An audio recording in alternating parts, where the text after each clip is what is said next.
Guys, क्या आपने अभी तक इतनी सुंदर कालीन देखी है? नहीं देखी है तो मैं दिखा देती हूँ। आज की सुबह हो चुकी थी और मैं हो चुकी थी थोड़ी लेट उठने के बावजूद भी मुझे काम करना बहुत सारा था, तो फटाफट मैं लग चुकी थी अपने काम को ख़त्म करने के लिए। कालीन रखी थी मेरी स्टील के ऊपर, मैं कालीन रखी थी और मैं मेरी मम्मी को कालीन दिखा रही थी कि वो ऐसे नॉर्मल लाइट में इतनी अच्छी नहीं लग रही थी, पर इस लाइट में बहुत ज़्यादा अच्छी लग रही थी।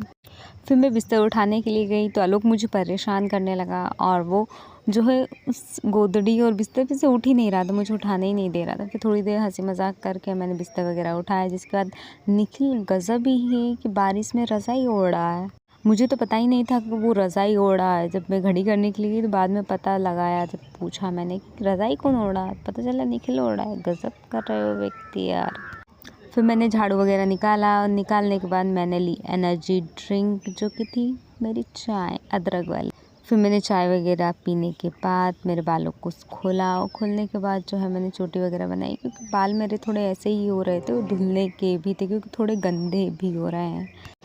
फिर बालों को मैंने सही किया, जिसके बाद मैं बाहर स्विमिंग पूल का नज़ारा देखने लगी। गज़ब माया है प्रभु, कहीं पे ज़रा भी पानी नहीं, कहीं इतना, क्योंकि इतना ज़्यादा पानी और इतना कांच, एकदम कांच की तरह था, एकदम नीर प्योर। आप कुछ भी जो भी उसमें नीचे था ज़मीन पर पूरा देख सकते थे। फिर मैं आ गई थी थोड़ी देर छत के लिए। फिर मैंने बनाई सब्ज़ी रोटी, क्योंकि मुझे खाना वगैरह बनाना था। मैंने दाल वगैरह पहले ही बना ली थी और आटा गूँध लिया था, मुझे बस गैस के ऊपर रोटी ही उतारनी थी गरम गरम।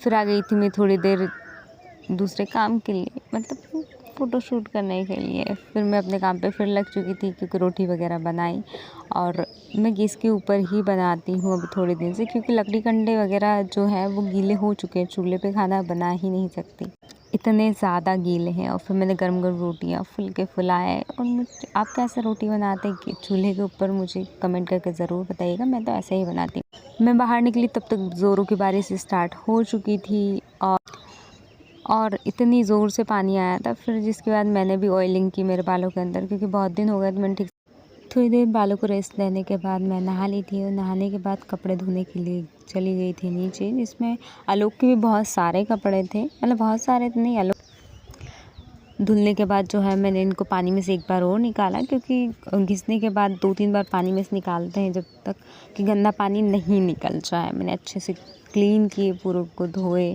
और धोने के बाद मैं लेके चली गई थी छत पर, क्योंकि छत पर मैंने काफ़ी लंबी डोर टांग दी है और उनको सुखाने के लिए डाल दिया। थोड़ी देर में मेरा ये काम भी ख़त्म हो चुका था और अब मैं हो चुकी थी अपने काम से फ्री। तब तक आ चुका था पानी, तो मेरे चश्मे के ऊपर पूरी फिन फिन फिन फिन हो चुकी है। मतलब चश्मे वालों का भी ये अलग ही प्रॉब्लम है।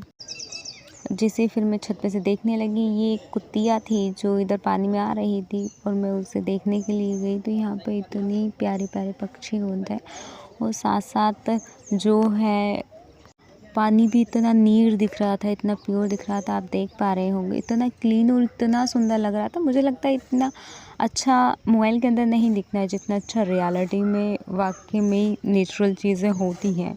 तब तक मुझे देखकर कुतिया मेरे पास आ चुकी थी और इतने में हो चुका था सनसेट। और सनसेट का व्यू देखकर, मतलब थोड़ी देर एंजॉय करके, थोड़ी देर शांति से बैठने के बाद मैं लग चुकी थी अपने काम में। और निखिल भी आ चुका था खेत पर से दूध लेकर।